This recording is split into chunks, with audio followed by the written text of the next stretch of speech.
Hello, welcome to Film Diary. Today I'd like to talk about Dunkirk, a 2017 war film directed by one of the greatest directors in a century, Christopher Nolan, who is also my favorite filmmaker. There were certainly too many great films on wars, from early 40s such as Paths of Glory and Apocalypse, to more recent ones like Hacksaw Ridge in 1917. But Dunkirk is a very unique viewing experience for me. It portrays the war from a completely different point of view. Instead of stressing the drama conflicts of political battle or acclaiming the achievements of the war heroes, Dunkirk sees the war through the eyes of a soldier, two RAF-5 fighter pilots, and a group of civilian boats, creating an intensely subjective experience to engage the audience. It's the feeling of authenticity that really distinguishes Dunkirk from most war films.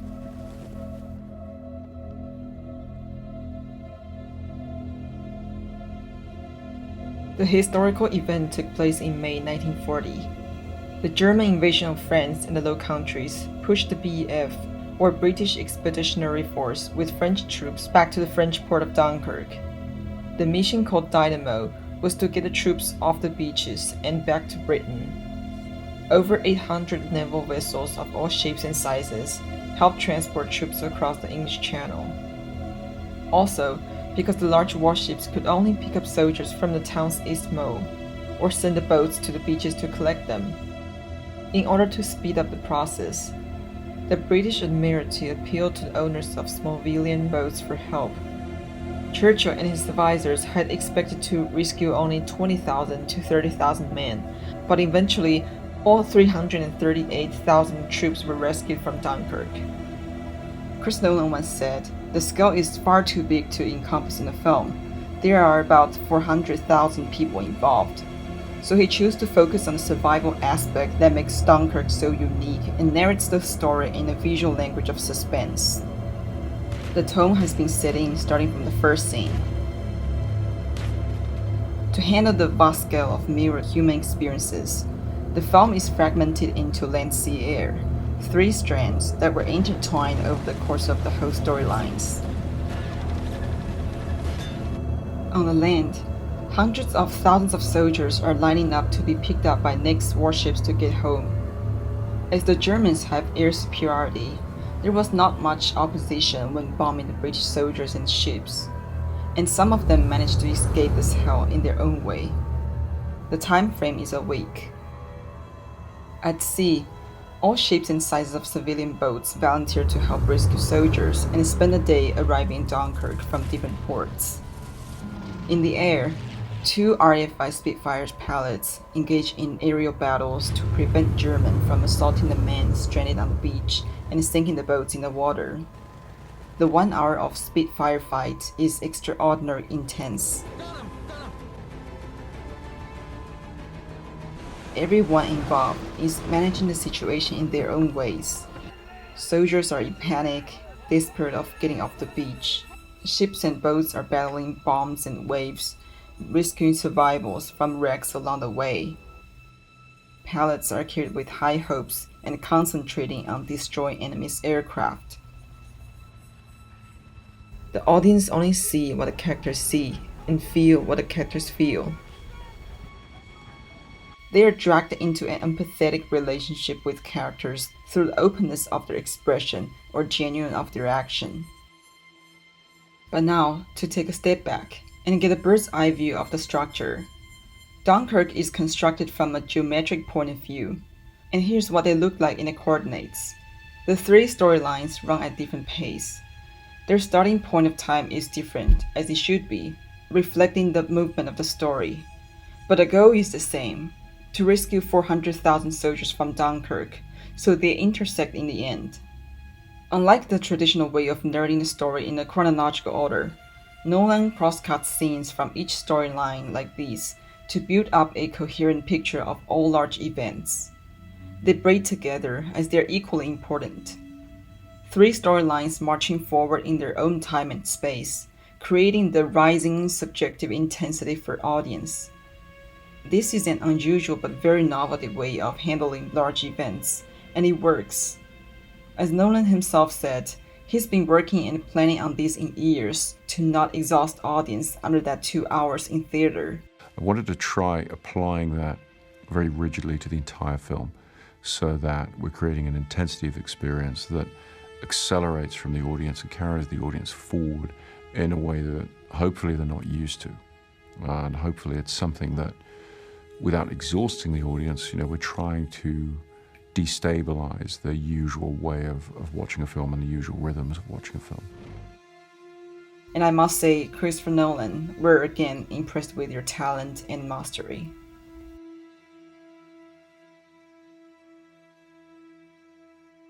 As you may have noticed, Dunkirk tells an intense visual story through its cinematography with lack of dialogue. Yeah, for the events like war, sometimes a simple eye contact would just suffice. This gives an audience the most realistic sense of being in a wartime crisis, from the tightly shot beginning of Dunkirk Street to the wide open beaches and the warmth and safety of home.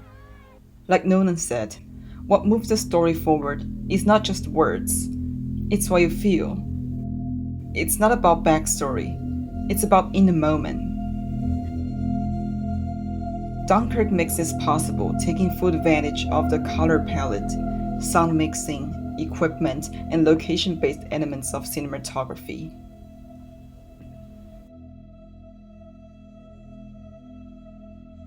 The entire film is shot mostly in a blue tone.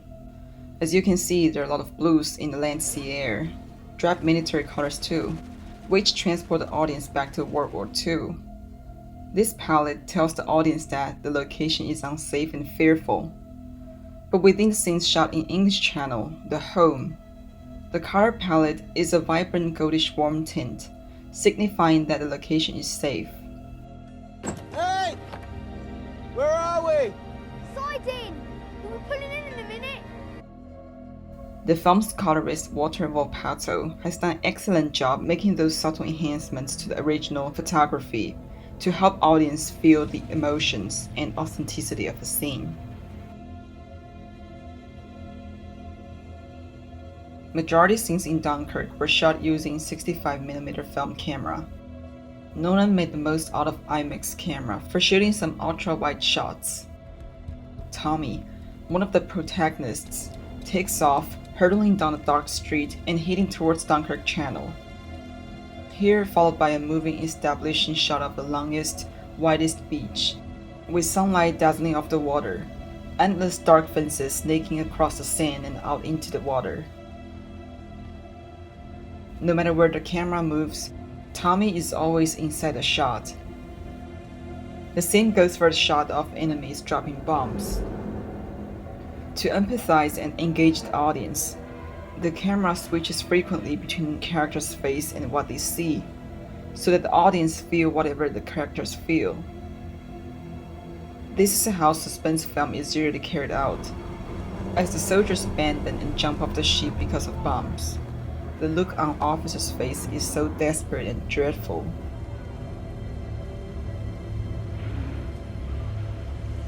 When one of the soldiers takes off his clothes and heads for the sea, the other 3 soldiers sit on the beach and watch him with this solemn look. Obviously, they're not surprised by any action soldiers would do to escape this hell, alive or not alive. These designs perfectly echo to the subjective storytelling Nolan pursued in his film.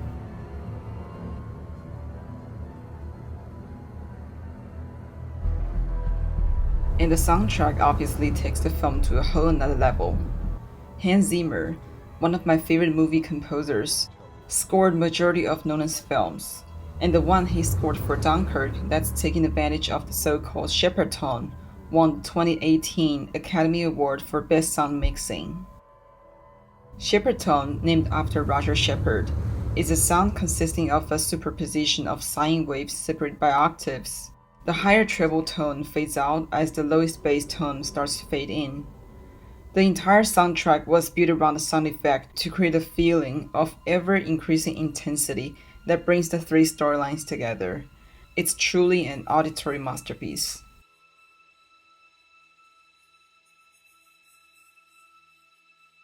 The feeling of authenticity is more important than Nolan's previous films and he's adopting his usual approach of shooting scenes with real equipment as opposed to CG recreation of the historical reality.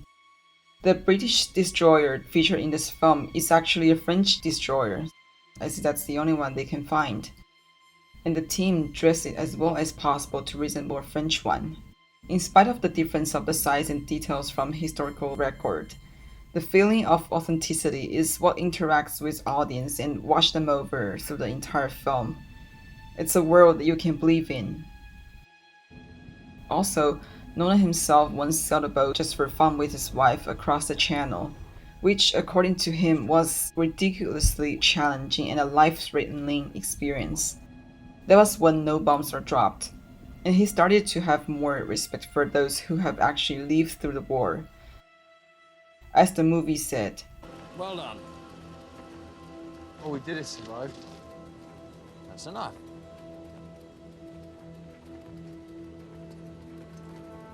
I am so excited to see how Nolan crafts a war film from this unusual angle.